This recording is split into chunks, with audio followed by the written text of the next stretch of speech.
Brought to you by Pediatric Dental Group of Colorado, creating positive and rewarding dental visits for kids of all ages since 1977.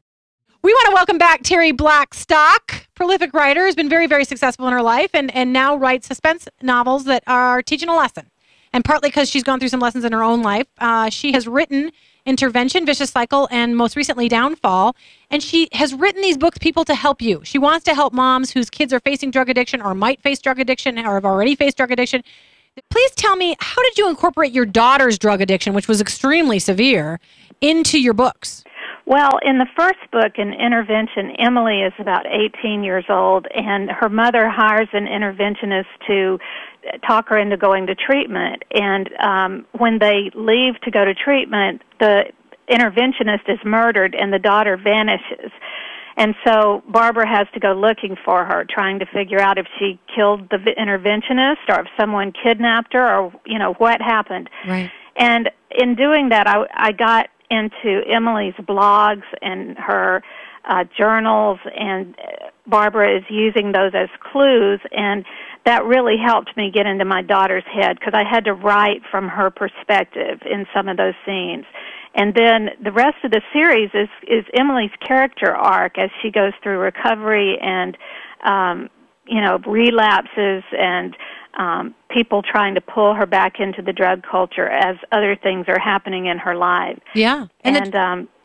So I really did get into that character and the complexities of that person trying to get help and wanting to be free of this, but at the same time having that horrible craving that keeps pulling her back toward the drug culture. Sure. And there is, first of all, doing these drugs is a crime, but then it's surrounded by crime. And I imagine that part was shocking for you because you were this sweet Christian woman and you were trying to do the right thing, and then suddenly your daughter is surrounded by the crime world, I would think. Yes, and I had, during that time, I went to some very dark places. I went to some places where I was scared to death to try to find her or to try to get her out of places. And that's something I never thought I would do. It's just, and I had my character do it. And any mother out there who's listening has probably done it herself.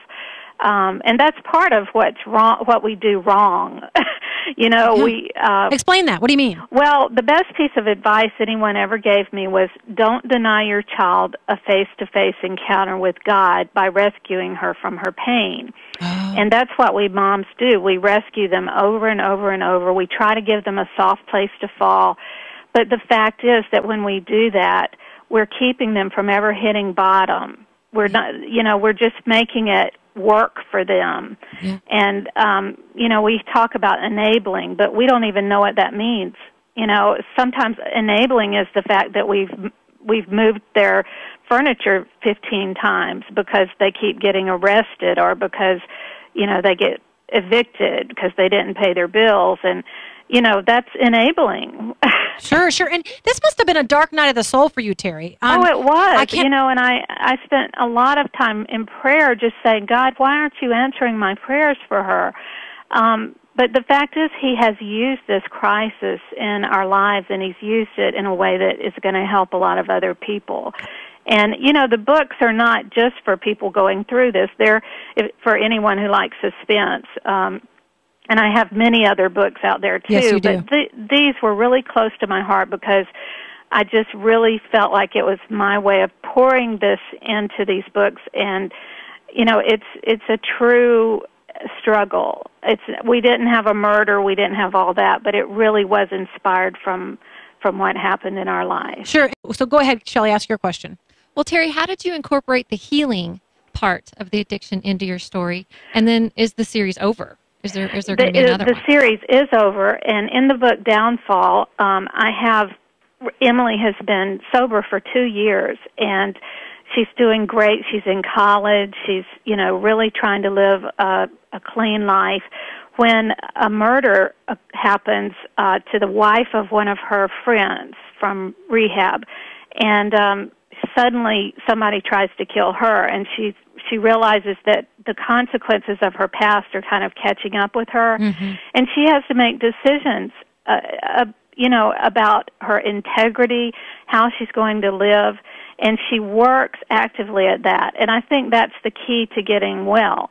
Is the people I know who've been sober for 20 years are the ones who actively worked at strategizing what they were going to do to avoid the places they used to go, to avoid the triggers, and they really have to work at that. I knew a girl who she didn't have a car, so she had to take the bus to work, and she took a different route that was longer. She had to get up earlier just to avoid going through the neighborhoods where she used to buy drugs.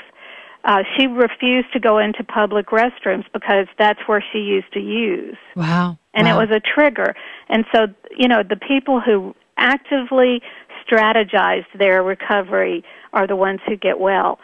And for the parents, we keep trying to find the formula that will work. Sure. And there isn't a formula. And the best thing we can do is to let them suffer their consequences and let God do the work in their lives. And if we can back off, and stop paying their bills, stop giving them money, stop being that soft place for them to fall, then they will hit bottom and they will get sick of what they're doing. They'll realize it is not working for them, and they will finally seek help. Sure. And we are talking to Terri Blackstock, the author of the Intervention series. That's what you call it. Yes, Terri? Yes. And you can find out more at ChannelMom.com about how to get a hold of Terri and follow her. Terri, for the last 4 minutes, you talk about the agonizing struggle where you just wanted to help her and get her out of it. You wanted God to cure her immediately. She had relapses. You couldn't understand completely where she was coming from. You had to get in her head. Yeah. What did you discover about what was driving her back to this over and over and over again emotionally? And what do you think one of the biggest keys was for her healing? Well, I think that, part of the problem is it started out just she had anxiety issues. And when she was at college, I think she just wanted to calm herself down. And so that's why she was using painkillers, because they gave her a sense of well-being. But there came a time when she crossed over that from, at first she just used it for fun, and then she was dependent on it. And then there came a time when she crossed the threshold into full-blown addiction, knowing that if she got another fix, she was going to not be able to turn back. Yeah. And the key, I think, to her healing was just, like I said, letting her get to the place where it was not working for her, and she hated where she was so badly that she was willing to do what was necessary to get well. And I have to be fully honest with you, we're not totally out of it yet, because she struggles every day. She, this is something that she wakes up with every morning and has to make decisions all throughout the day. And so, I still struggle as a mom waiting for the other shoe to drop, Sure. And that's how I portrayed it in the book. Even though Emily had been sober for 2 years, her mom still is smelling her breath and checking her pupils, and if she comes in late, she still wants to look at her and see what see if she's been using. How do you come alongside other parents in this? And you had about 2 minutes to explain that, because I know parents want to know how to get help. Yeah, they definitely need to get a support group. What I did was I found other people in my church who were going through the same thing, and there were about 7 people. We got together and started a support group that met weekly for many years.